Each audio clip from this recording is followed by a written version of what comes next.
Olá, minha amiga, meu amigo. Hora do nosso encontro neste domingo, 26 de outubro.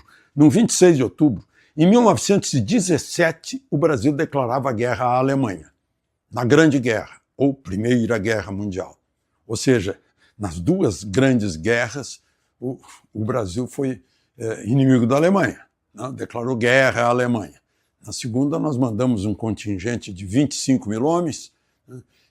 Mas na primeira mandamos menos. Foram 120 integrantes de uma missão médica e muitos oficiais e sargentos também.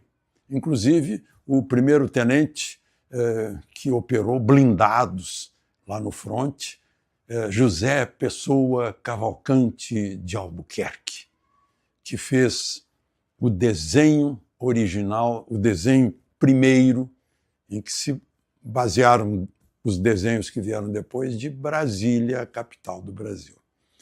Ele desenhou também a Academia Militar das Agulhas Negras, vejam só. Era o primeiro tenente lá, já operando blindados Renault, lá na França. Bom, qual foi o motivo? De novo, aliás, a primeira vez, a Alemanha já operando submarinos. Basicamente, a Kriegsmarine era baseada em submarino. Afundaram um navio de bandeira brasileira, o Paraná, em águas francesas, e aí o Brasil rompeu relações em abril de 1917. Depois afundaram em águas espanholas o Macau, brasileiro também. E aí houve a declaração de guerra. Quem assinou foi o presidente Venceslau Braz, que hoje é o nome de um município, né? Presidente Venceslau. O Brasil mandou, então, como eu disse, uma equipe de 120 oficiais e civis da área médica, que operaram hospitais de guerra, né? E oficiais como o José Pessoa Cavalcante de Albuquerque, alguns do Exército, outros pilotos também, mandamos pilotos. E passamos a patrulhar a costa atlântica com a Marinha de Guerra Brasileira.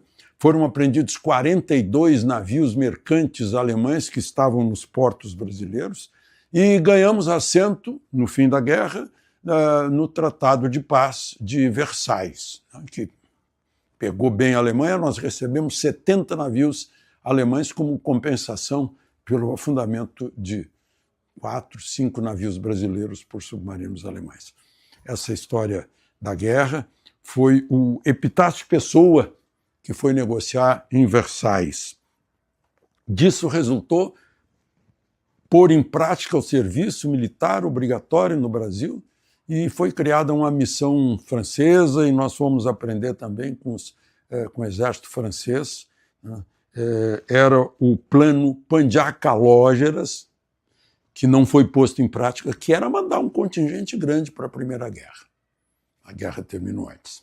Bom, vamos ao principal assunto de hoje, que foi a reunião Lula-Trump lá na capital da Malásia, Kuala Lumpur, da Federação da Malásia.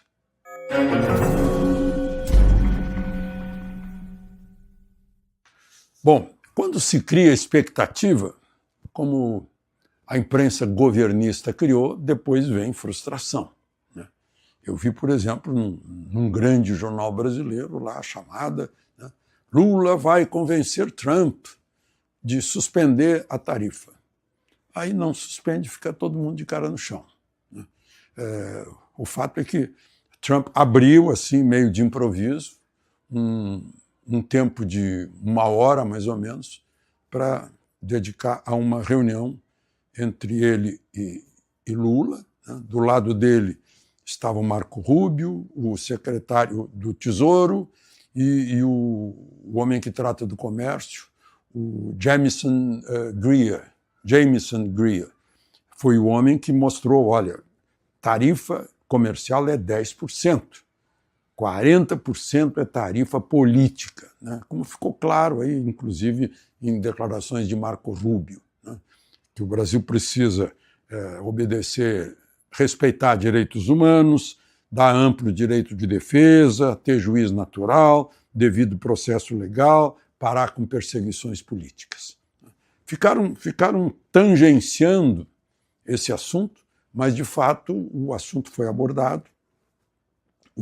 Por fim, o chanceler Mauro Vieira acabou revelando, né, que foi mais ou menos assim. A exigência dos americanos e a resposta dos brasileiros, a exigência eu acabei de falar, a resposta dos brasileiros é a seguinte, que temos um poder com plena independência, que é o judiciário, né? Não menciona o judiciário. É um poder independente que seguiu o devido processo legal, o amplo direito de defesa e que havia provas suficientes, né? Disse o chanceler Mauro Vieira que Trump não respondeu, mas será que não respondeu mesmo? Uma que Lula jurou defender a Constituição. Então, cada vez que a Constituição era desrespeitada, ele devia botar a boca no mundo, não fez isso. E, em segundo lugar, está, sim, ao alcance de Lula resolver isso, mesmo respeitando a independência do Supremo. Vocês lembram, eu contei para vocês, a proposta do juiz Everardo Ribeiro, né, de fazer uma pequeníssima mudança num mesmo artigo, o artigo 359 do Código Penal, né, caracterizando o crime de golpe de Estado, ou tentativa de golpe de Estado, pela presença de arma no indivíduo que está sendo investigado, ou explosivo, ou um artefato bélico. É obrigado a ter. Então, se ficar demonstrado que alguém estava com artefato bélico, como foi o caso do sujeito que queria explodir um caminhão de combustível no aeroporto de Brasília, tudo bem. Agora, se não tiver aprovado, isso é uma coisa, é um projeto de lei que não precisa de maioria de 60%, não é mudança da Constituição, creio que não precisa nem a maioria absoluta, basta a maioria simples, e fica fácil de resolver tudo aquilo que aqueles manifestantes que foram presos e condenados por golpe de Estado, né, ninguém estava armado realmente, o único golpe de Estado no mundo, né, em que as pessoas não portavam armas. Né. A exigência de arma de fogo nesse projeto de um juiz aposentado que teve uma longa carreira de criminalista, né, e que teve a visão salomônica de perceber isso, lá no artigo 359. Bom,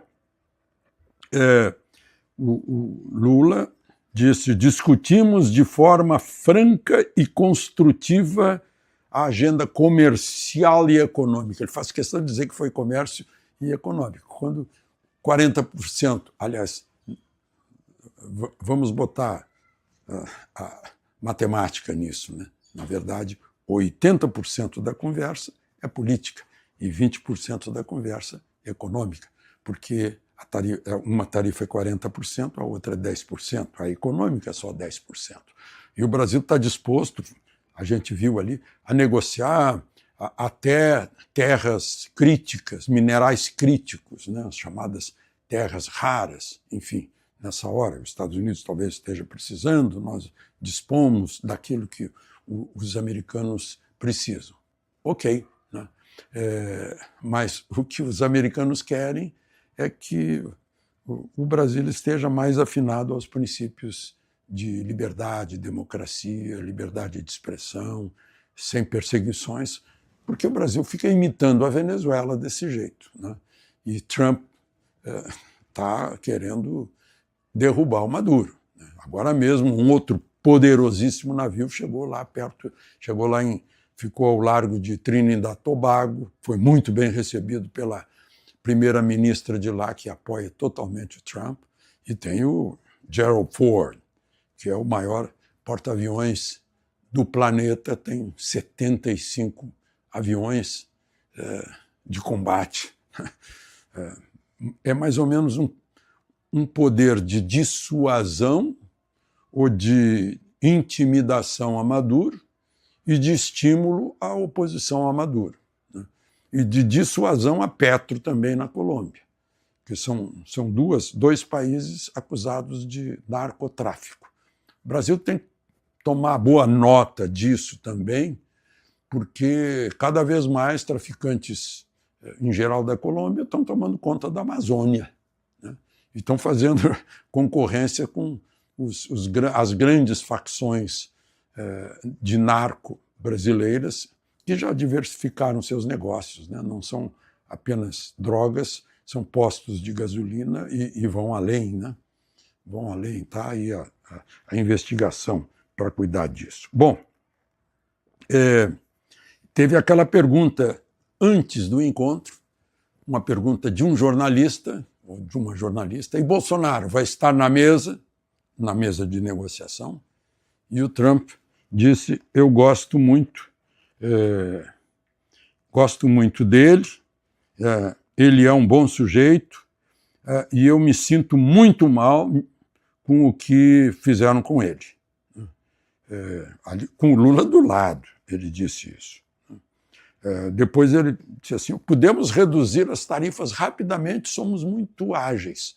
Ou seja, no momento em que o Brasil der uma solução para a nossa exigência de liberdades, de devido processo legal, né, parar com perseguições, a gente resolve isso rapidamente. Vamos ver se tem mais uma outra questão aqui. Pois é, eu anotei aqui. Eu achei Lula descortês, né? Eu não faria isso. Se outra pessoa estivesse respondendo a perguntas de jornalistas e eu estivesse do lado, lá pelas tantas, Trump ainda estava respondendo, o Lula interrompeu. Vocês estão inquietos aí? Façam perguntas para depois do encontro, né? E sobrou fazer perguntas para o chanceler Mauro Vieira, porque o Lula foi para outro lugar, né? Não foi uma coisa assim tranquila, né? Foi mais ou menos parecido com o que Janja fez naquele encontro lá com Xi Jinping, pedindo censura para o TikTok no Brasil. Uma questão final aí, né? Só para a gente voltar àquilo que eu disse no início, da frustração causada pela expectativa criada pela imprensa governista. É que Trump parece estar empurrando com a barriga, enquanto resolve as questões com a China. E enquanto ele está empurrando com a barriga e não se decide nada, a gente vai pagar mais um mês de 50%. Aqueles que exportam para os Estados Unidos, que estão vendo as suas exportações caírem, já caíram aí 25%, não sei como é que vai fechar outubro, né? É mais um mês e tem novembro, dezembro pela frente. Quando será, né? Só falaram que Trump autorizou sua equipe a negociar com a equipe de Lula, né, a conversar sobre. Eu não creio que por aí vá haver uma solução, sendo que a solução está à mão de Lula. Ele não precisa nem defender a Constituição obrigatoriamente. Basta ele falar para as lideranças do governo no Congresso, olha, aprovem aí eu diria esse projeto novo, né, que não é um projeto ainda, porque nenhum legislador abraçou o projeto, é uma ideia de apenas uma mudancinha no Código Penal e resolve a situação, né? Porque quando a lei é modificada e beneficia o réu, ela retroage. Ela pode ser aplicada sobre decisões anteriores, decisões do passado. Do Rio de Janeiro, Alexandre Garcia.